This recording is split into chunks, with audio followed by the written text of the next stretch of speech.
Women's hospital nurses and doctors are dealing with a surge of their own. As you'll see here in the numbers, over the past few days, the number of coronavirus hospitalizations has increased by almost 30. WBZ's Beth Germano spoke with a doctor who says the last couple of months there have been relentless.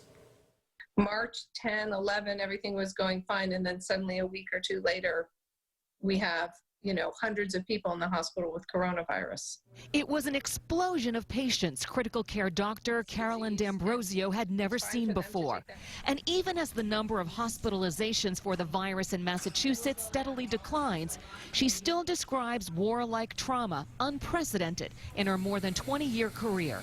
This one was much more like a triage officer in a war, right? You have to go see what's the acute thing, fix that, and then move on to the next patient. The sheer volume of sick patients has meant both she and her staff in the ICU at Brigham and Women's Hospital have to move quickly to stabilize patients. And then comes the second guessing. You have great angst about what did I miss? If I had more time, would I have caught something? These healthcare workers continue to go through some of the most heartbreaking moments of the pandemic, including losing the personal connection with patients' families. I'm somebody who would hug a family member when I'm telling them that their loved one isn't doing well, or after the loved one has passed, I would stay and talk to them and put my arm around people. And now it's a brief phone call.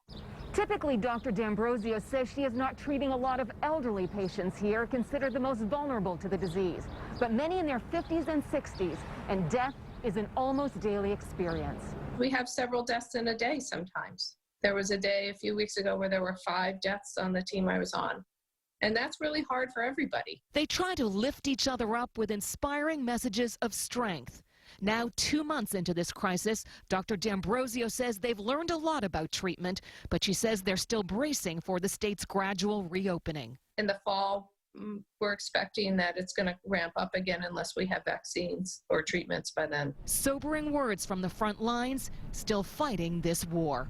Beth Germano, WBZ News.